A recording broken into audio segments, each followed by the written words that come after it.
c'est notre dimanche exceptionnel, notre dimanche béni, notre dimanche où on a décidé d'apporter à Dieu. Amen. Amen. Donner à Dieu nos dîmes. Amen. Alléluia. C'est un dimanche exceptionnel. C'est un dimanche que Dieu voit. Amen. Voilà. Donc c'est un temps exceptionnel. Je le disais tout à l'heure, ce temps est important parce que c'est l'occasion pour nous de parler d'influence dans vos vies. Amen. Et du plan de Dieu. Qu'est-ce que Dieu dit de l'argent? Qu'est-ce que Dieu dit de votre vie sur terre? Amen. Amen. Amen. Voilà. C'est important parce que quand on n'est pas informé, on suit l'opinion de la masse. Vous voyez? Les gens aiment se plaindre. Donc, on a dit ce soit des malédictions. La masse, vous voyez, c'est ceux qui parlent, mais sans fondement. Vous me comprenez? Voilà. Quand on est informé, on a les éléments clés pour faire progresser sa propre vie. Amen.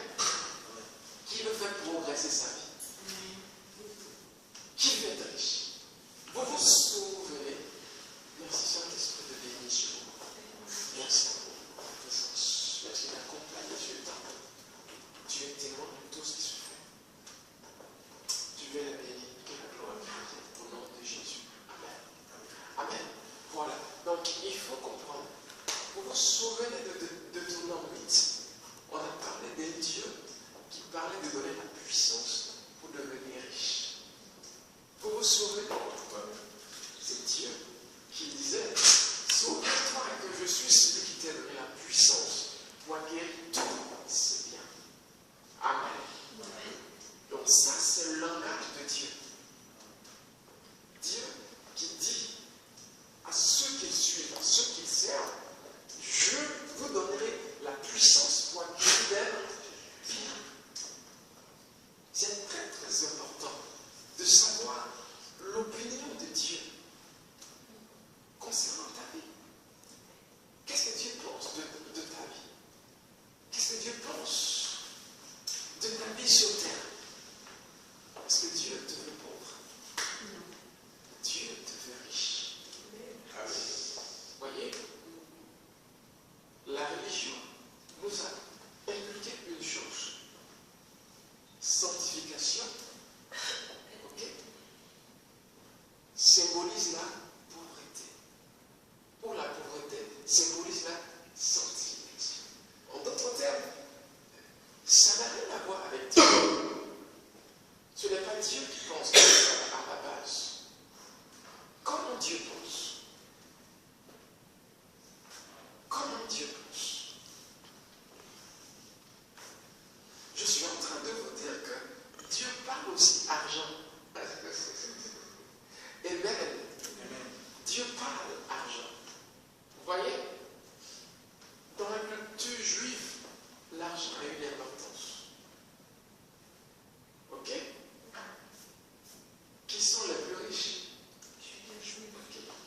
Pourquoi? Ils en ont fait une mentalité. Là sont les juifs pauvres. Pourquoi? Ils ont été éduqués. Parce qu'ils ont compris que l'argent était le moyen par lequel on pouvait servir Dieu. Ça, c'est un. Deux, influencer le monde. Ils ont compris que l'argent est une bénédiction. Vous voyez? Dans leur culture, très très vite, Dieu les a éduqués. Ils ont été éduqués de telle sorte qu'ils vont inculquer à leurs enfants cette éducation.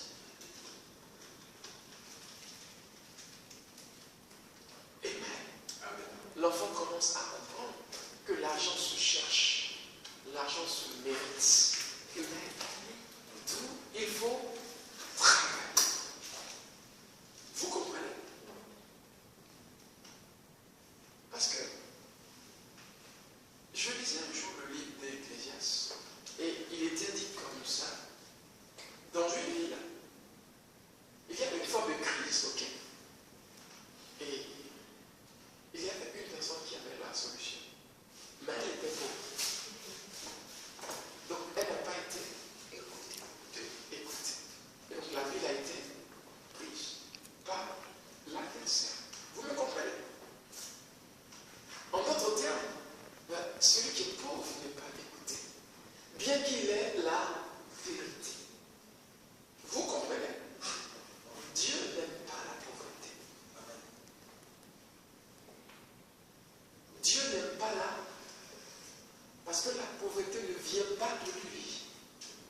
situation que quand tu es pauvre, on pense que tu pleures.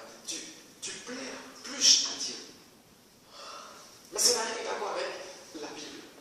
Parce que la Bible parle des dieux d'abondance. Et à chaque fois qu'il a promis quoi?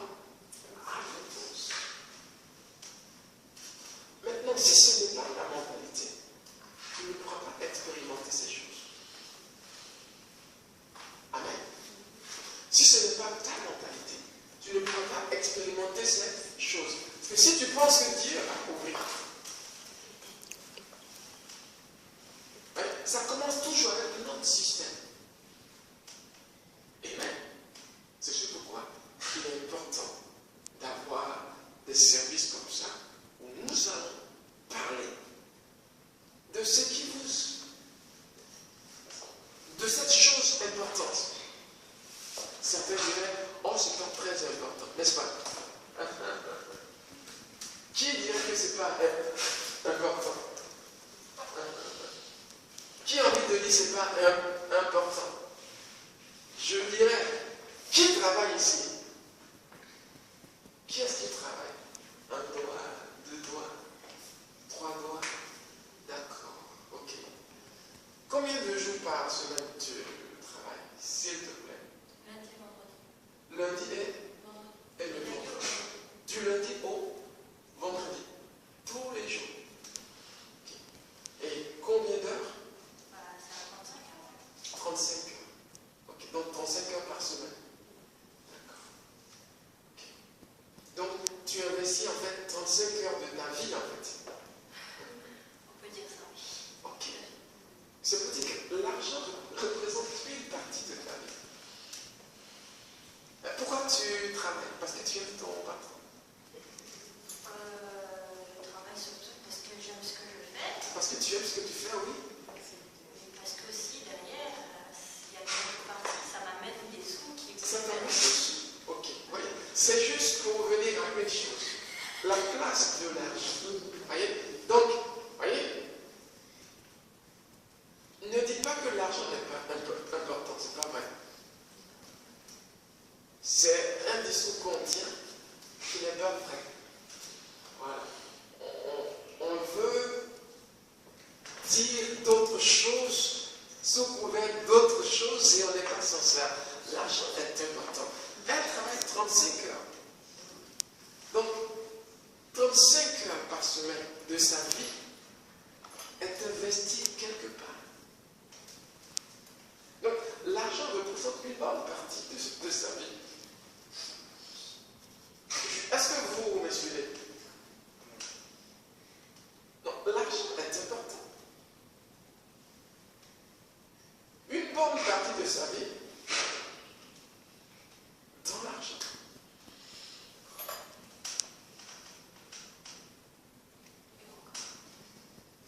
Et ceux qui travaillent 40 heures, 50 heures, il y en a même qui ne viennent pas au culte à cause du travail.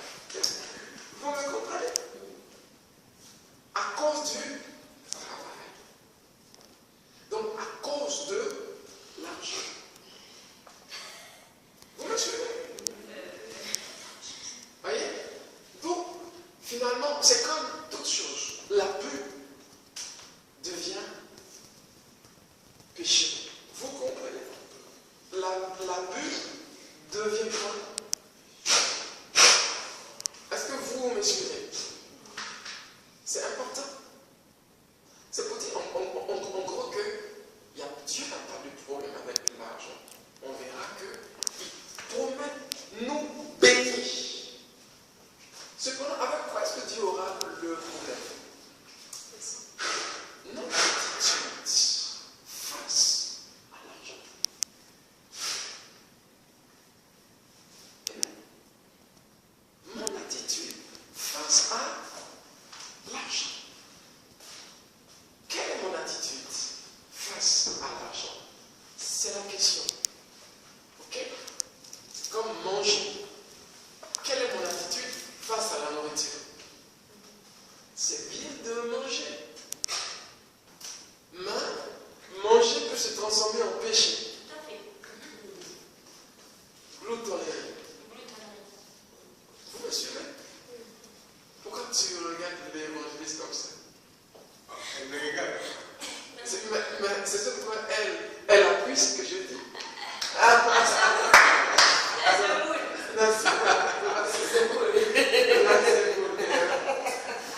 une partie de ta vie.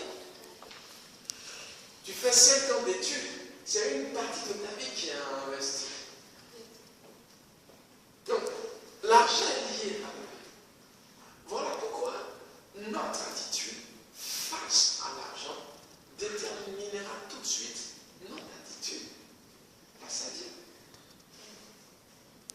Les deux vont ensemble. Pourquoi? Parce que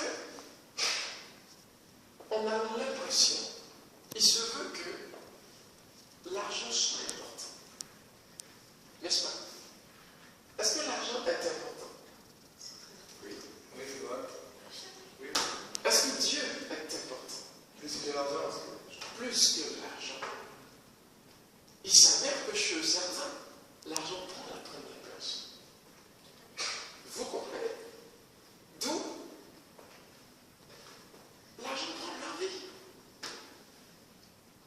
entière. Vous comprenez? D'où le problème sera mon attitude face à l'argent. Mais il n'est pas vrai que Dieu soit contre l'argent. Sinon, il n'allait pas nous donner de bonnes promesses d'abondance. Mais pourquoi Dieu nous promet l'abondance? Parce que Dieu est pour l'argent. Il est pour l'abondance. Mais mon attitude est même. Donc ton attitude envers l'argent va déterminer ton attitude envers Dieu. Parce que l'argent est important. On va lire tout à l'heure certains passages.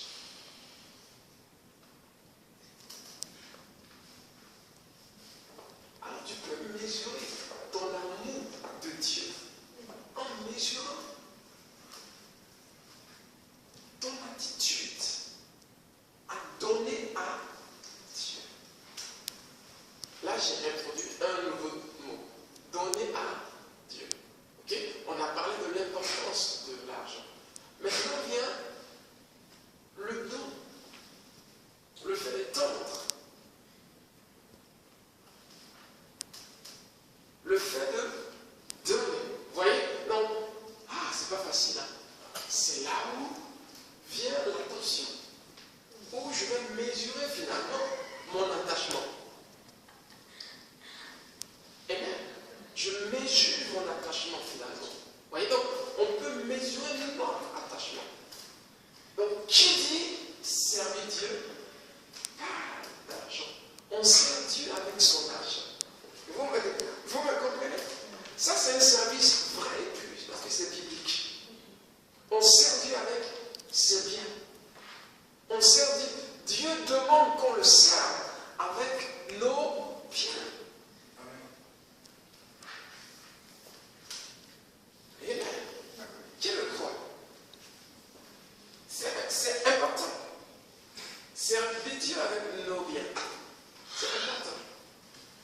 Donc, vous voyez, certains pensent qu'il faut juste dire Alléluia, Alléluia. Aïe. Ça ne dit pas ton cœur.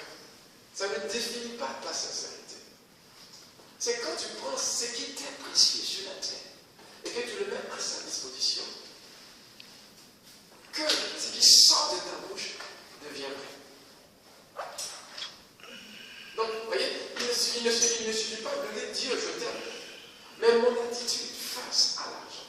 Vous voyez, comment je donne à Dieu dit aussi mon attachement à Dieu. Est-ce que c'est compliqué? Non.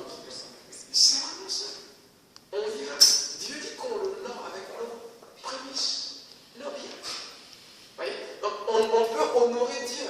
On honore Dieu avec ce qu'on a en fait. On n'honore pas Dieu qu'en chantant, qu'en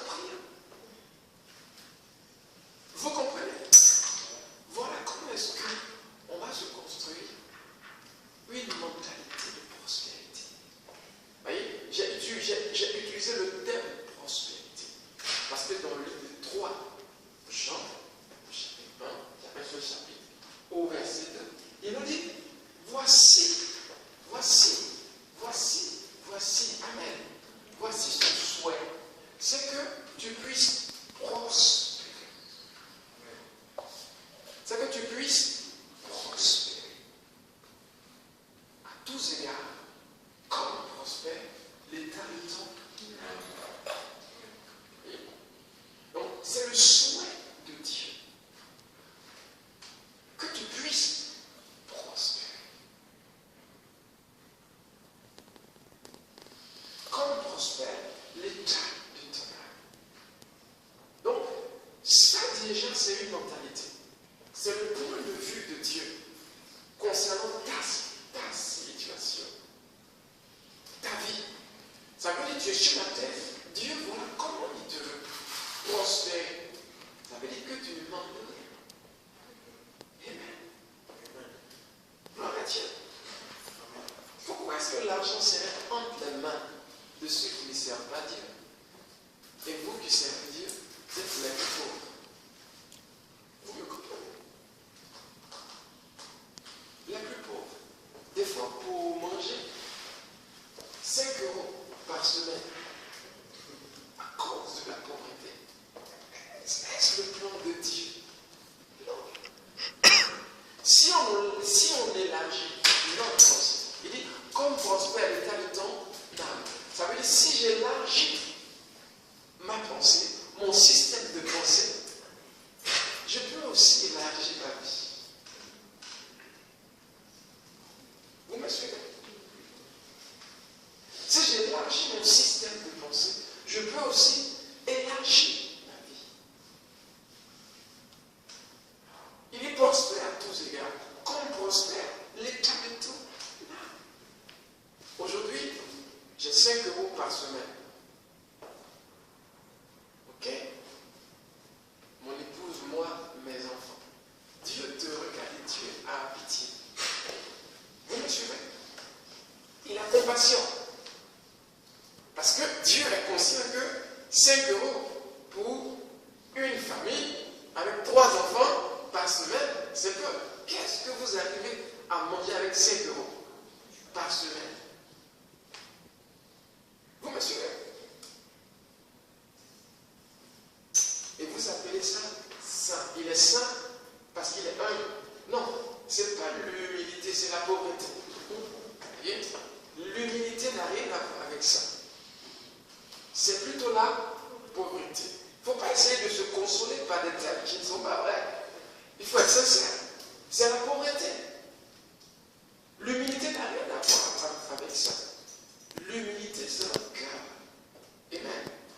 Je vous ai dit, on peut se camoufler en tout.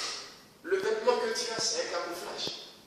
On te voit, ton style, on dit, oh ça, elle est mondaine, mais c'est pas vrai. Amen. C'est un camouflage. Ce qui compte, c'est ton cœur. Et la motivation qui t'a poussé à t'habiller comme ça. On te voit habillé comme pauvre. Pauvre. Vous voyez? C'est un camouflage. Ils ne savent pas que tu as voulu qu'on te voie comme pauvre. Donc tu t'es camouflé comme pauvre. Vous voyez? On te voit en costume cravate, comme moi ici. Vous voyez? Main dans la même poche, marcher tête haute comme ça. Il ressemble à un homme d'affaires. Vous me suivez? Ça dépend de ce que je veux que tu crois. Ça dépend. Vous me comprenez? C'est ce qu'on appelle le camouflage. Alors, on peut se camoufler en pauvre ou en riche. Et moi, je vous encourage à vous camoufler en riche. Amen. C'est important. Amen. Voyez, j'ai remarqué une chose. Quand je sors d'ailleurs et que je m'habille un peu en n'importe qui, personne ne me calcule. Non, c'est vrai. Mais quand je me mets en costume cravate, que je marche, les gens me présentent leur excuse. Excusez-moi, s'il vous plaît, avant de me passer sur la route. Là, ils me considèrent. Mais quand je suis... Non, c'est vrai.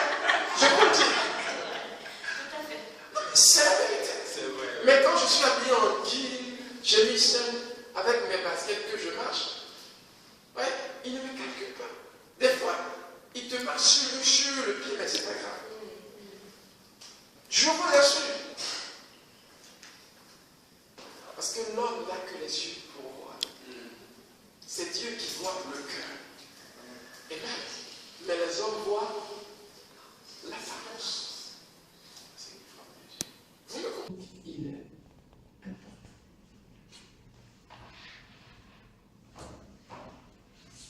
Dieu a fait les fruits qui étaient comment? Beaux à la vue. Amen.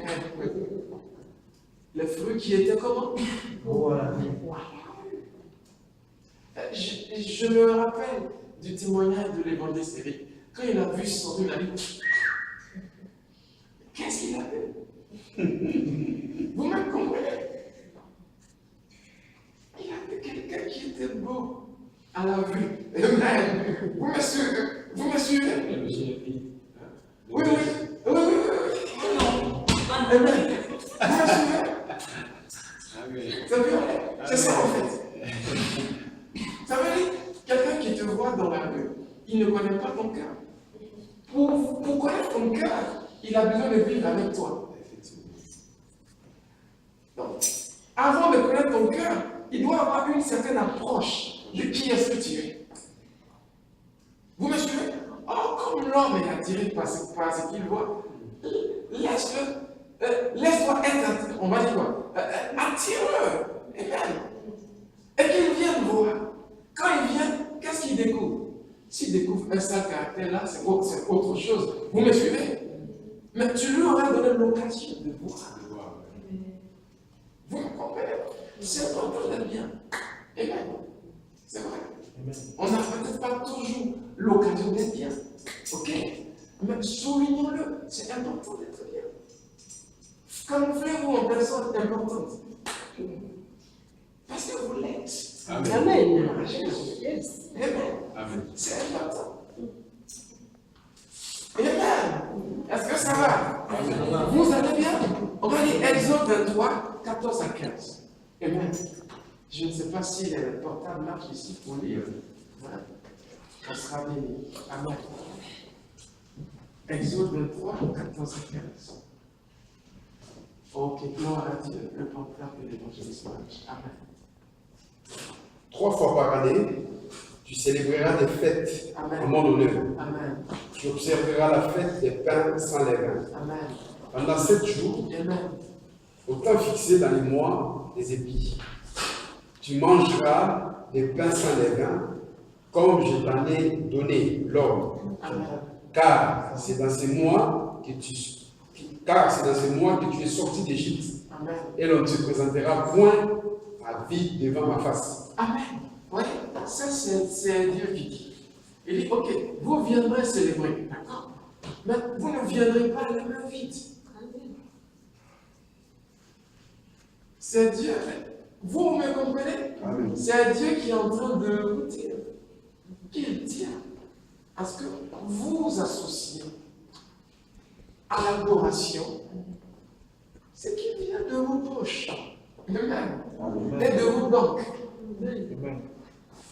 Est-ce que vous me suivez? Est-ce que c'est moi qui l'ai dit? Il dit, tu ne viendras pas la main vide. Voyez?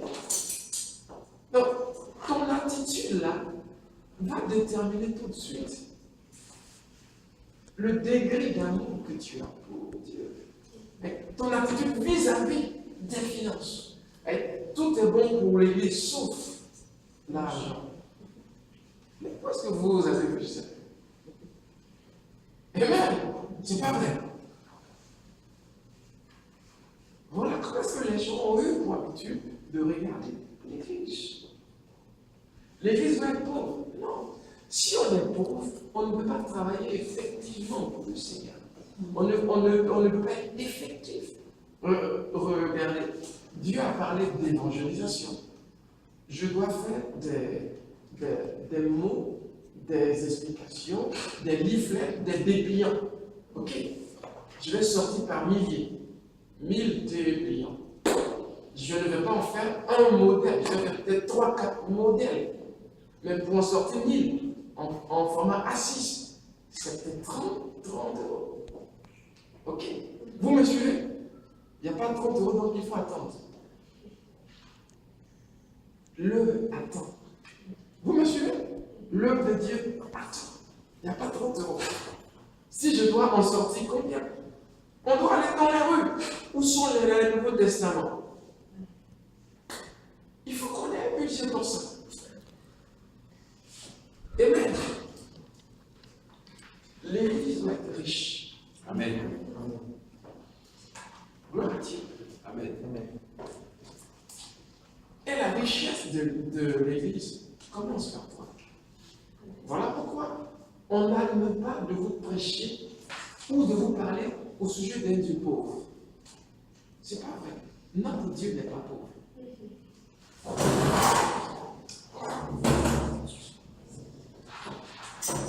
S'il est pauvre,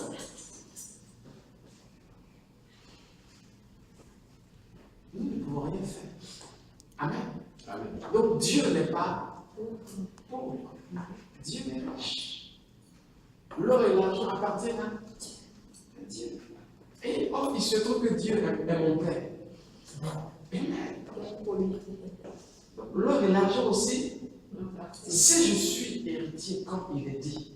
Amen. Le problème, c'est ma mentalité. Vous comprenez ou pas? C'est très, très important. C'est très, très important. Il dit, vous ne viendrez pas sans rien. Ça, c'est Dieu qui parle. Quelqu'un qui n'a jamais vu ça dans la Bible, il va dire, ce pasteur a un bon argent.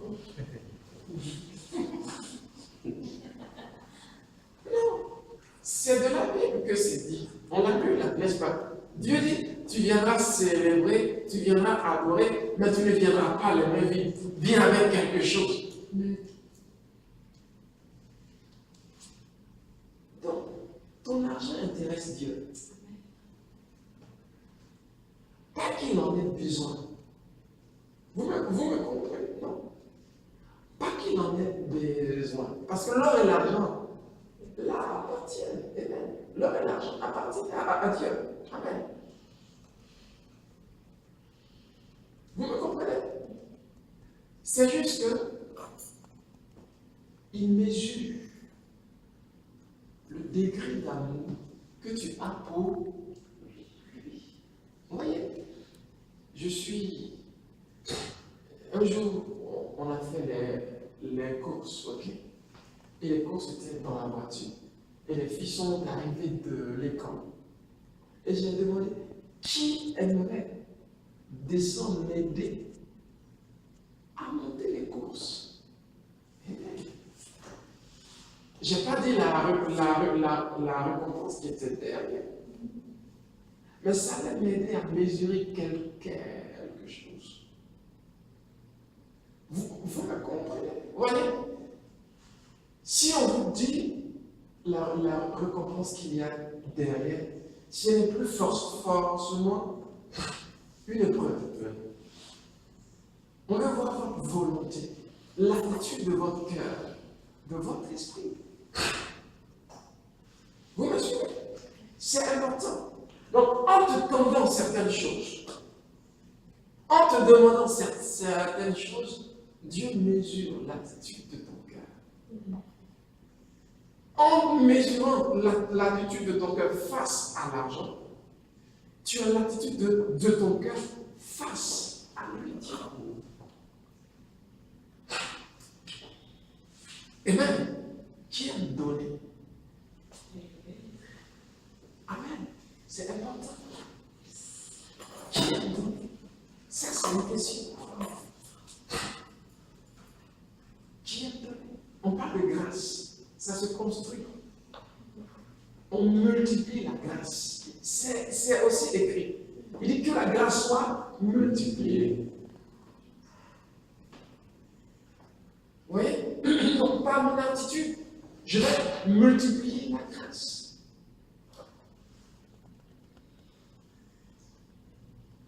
Amen. Par mon attitude, je vais multiplier la grâce. Amen. Or, donner, il n'y a pas de plus beau moyen Il n'y a pas de plus beau moyen. Amen. C'est le meilleur moyen pour augmenter la grâce dans sa vie. Vous voyez? Donc Dieu va mesurer notre attitude.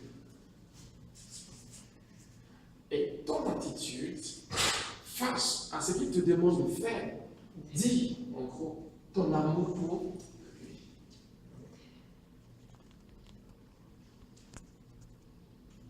Amen. Amen. En te demandant de donner, de payer une offrande, qu'est-ce que ça te crée? En te demandant de donner la dîme, qu'est-ce que ça provoque? Vous me comprenez? Ça dit tout de suite ta position face à Dieu.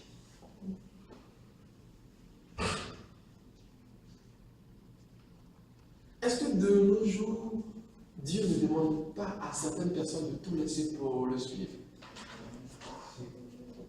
De nos jours, Dieu continue de demander la dîme.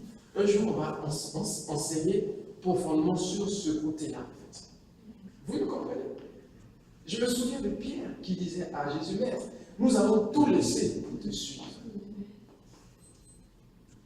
J'aime beaucoup la réponse de Jésus. Et si c'est terre, vous aurez en abondance. Et au ciel. Vous voyez? Donc, Dieu tient à ce que j'ai quelque chose sur la terre. Est-ce que tu es d'accord avec ça? Amen. Amen. Dieu tient à ce que tu aies quelque chose sur la terre. Amen. Donc, Dieu n'a pas que. Amen. Vous me suivez? Il tient à ce que tu aies quelque chose sur la terre. Nous allons lire. Est-ce que c'est vrai ce qu'il a dit? Ouais. Marc 10, 28 à 31. Et nous allons continuer. Marc 10, 28 à 31. Alors, je lis la Vas-y. C'est fini. Marc 10, 28 à 31.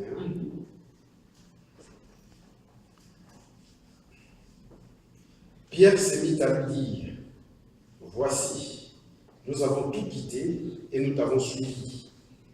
Jésus répondit, je vous l'ai dit en vérité, il n'est personne qui, ayant quitté, à cause de moi et à cause de la bonne nouvelle, sa maison, ou ses frères, ou ses sœurs, ou sa mère, ou son père, ou ses enfants, ou ses terres, ne reçoivent au centime, présentement dans ce siècle ici, Dans ce siècle ici, des maisons, Amen. des frères, des sœurs, des mères, des enfants, des terres, avec les...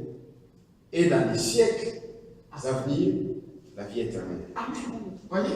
Donc le plan de Dieu, c'est que sur la terre, déjà, tu seras bien béni. Avant d'aller au ciel. Oui? Donc quand on parle de la prospérité, on vous en parle parce que si on ne vous en parle pas, ça ne sera pas votre conscience. Vous allez croire que ce qu'on dit, les vieux chrétiens avant, de 1800, ils ont dit plein de bonnes choses. Mais il y a des choses qu'ils ont dit aussi.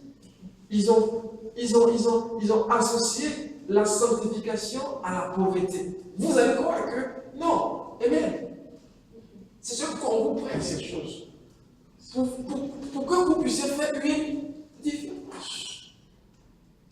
Vous comprenez? C'est important. Si on n'en parle pas, comment vous pouvez être sauvé? C'est la question que Paul pose dans le livre de Romains. S'il n'y a pas de prédicateur, qui peut être sauvé? Vous me suivez? Donc, la prédication conduit au salut. Et la prédication, ça dépend. Il y a la prédication sur la guérison, il y a la prédication sur l'argent, c'est divers. Amen. Donc ne soyez pas choqués. C'est pour votre bien. Qui aime Dieu? C'est vrai? Vous aimez Dieu? on peut mesurer ça. Vous voyez? Il a donné la balance. Mon attitude face à ce qu'il me demande dit, eh bien, clairement, le degré de l'amour que j'ai pour lui. Eh bien, si on vous prêche la sanctification, vous serez tellement sain que même boire de Coca-Cola deviendra un péché pour vous. Me comprenez? Si on vous prêche comment devenir riche, parce que c'est aussi écrit dans la Bible que Dieu donne l'intelligence pour devenir riche, c'est ce que vous deviendrez. Pendant que je prêche, qu'est-ce que je peux libérer comme onction? Ce n'est pas l'onction de guérison que je peux libérer là maintenant. Là, c'est l'onction de... Vous me suivez? Voilà comment ça marche. C'est comme ça que Dieu marche. Oh, il se trouve, je ne veux pas vous mettre ni pauvre. Vous me suivez?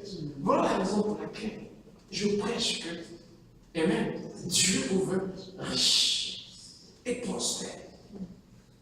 Pas seulement en bonne santé, mais aussi plein dans les banques. Qui est millionnaire ici? Amen. Levez vos doigts, j'ai dit qu'il est millionnaire. Je ne vois personne. Mon discours là, il ne sait rien. N'attendez pas d'avoir avant de dire. Il est dit que l'or et l'argent appartiennent à Dieu. Or, il se trouve que, gloire à Jésus, Dieu est votre Père. Et Dieu dit, vous êtes héritier avec Christ. Gloire à Dieu. Ça veut dire que l'or et l'argent est à toi. Seulement, tu ne sais pas comment prendre. Je suis en train de t'aider. Gloire à Jésus. C'est tout. Donc, tu es riche à la base. Tu es en train de découvrir ce qui t'appartient. Tu n'es pas en train de devenir riche. Non, tu l'es. Seulement, tu découvres ton papier, ton héritage. Amen. Vous me suivez? On va lire le livre de Proverbes. Je pense que c'est le livre de Proverbes 4. 4 ou 3. 3. Proverbes 3. C'est 3 plutôt.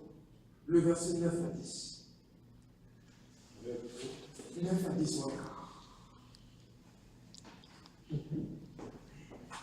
Gloire à Jésus. Honore l'Éternel avec tes biens. Honore l'Éternel avec tes biens. Et avec les prémices de tout ton revenu. Amen. Alors tes greniers seront remplis d'abondance. Amen. Et tes cuves regorgeront de mou. Amen. Amen. Vous voyez? Donc, on ne donne pas pour donner, finalement. C'est bien de donner. Mais regardez ce que Dieu est en train de dire. Il associe au fait de donner une conséquence. Il donne. Et puis voici ce qui va suivre. Oh, Jésus. Je pense que j'ai saisi le secret. Vous me suivez? Il dit, honore l'Éternel avec. Donc, on peut honorer Dieu. Oh, gloire à Jésus. Amen. Tout à l'heure, c'est la dirigeante qui disait, j'honore celui qui m'aime. Parlons de Élie. Dieu en train de reprendre Élie et ses fiches. J'honore celui qui Honore. Et il dit, honore Dieu. C'est quoi les prémices? Les premiers de tout. Les premiers de tout. C'est bien. Quelqu'un d'autre veut rajouter quelque chose? Les prémices.